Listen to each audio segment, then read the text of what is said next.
La mobilisation agricole se poursuit en France alors que les ambassadeurs des pays de l'Union européenne pourraient adopter d'ici la mi-journée le traité de libre-échange négocié depuis plus de 25 ans avec le Mercosur. Déjà, ils viennent d'apporter un soutien provisoire, ce qui est une première étape. Ce traité interroge le respect des normes européennes. Du coup, plusieurs pays y sont opposés, la France notamment depuis hier soir, l'Irlande, la Hongrie ou encore la Pologne qui voteront donc contre, mais on sait que cela ne suffira pas, d'où l'amertume à laquelle on assiste depuis plusieurs jours à présent en France de la part des agriculteurs. Nous en parlons avec Gauthier Ribinski qui nous a rejoint sur ce plateau.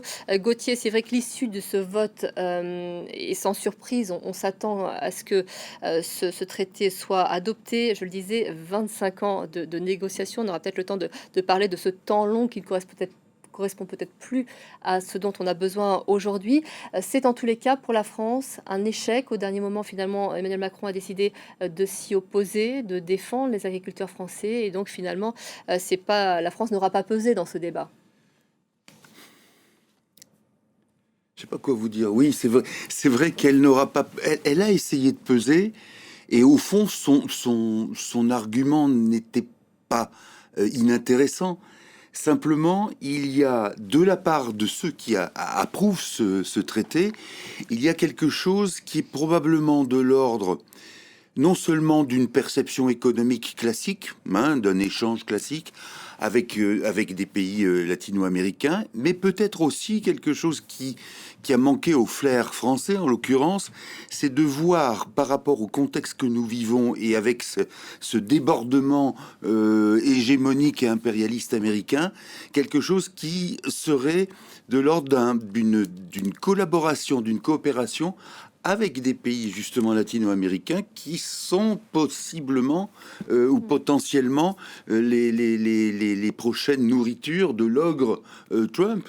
Donc là, il y avait peut-être quelque chose à comprendre au-delà des questions fondamentales que ça pose, vous l'avez souligné tout à l'heure, ça pose les problèmes d'unification ou d'adéquation ou d'ajustement des normes sanitaires, mais là-dessus, il y avait eu des progrès de la part de Bruxelles. Ça pose aussi la question des normes de production et aussi de la rémunération de ceux qui travaillent dans ce secteur, que ça soit donc côté européen ou côté latino-américain. Donc ce ne sont pas des comment dire, des questions superflues, ça n'est pas rien. Simplement, il y a peut-être la possibilité de faire quelque chose qui soit, comment dirais-je, qui soit une ouverture, alors que cette Europe aujourd'hui ne sait pas où s'adresser, parce que si elle tente telle sortie, elle est barrée par telle ou telle instance ou tel pouvoir. Encore une fois, on l'a dit tout à l'heure, mais c'est important par rapport à ce que représente l'agriculture dans un pays comme la France.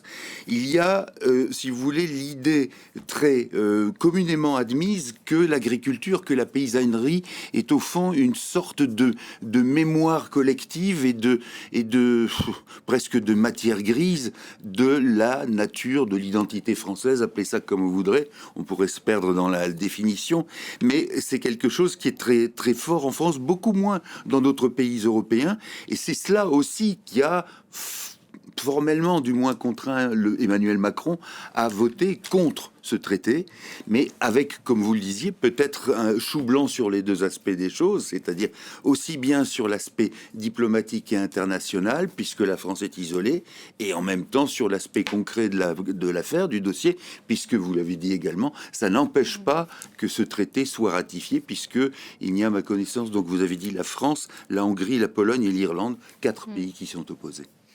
Oui, et donc les Italiens ne seront pas ralliés à la cause française Non. notamment. Gauthier, merci beaucoup d'être venu. On continuera d'en parler avec notre invité.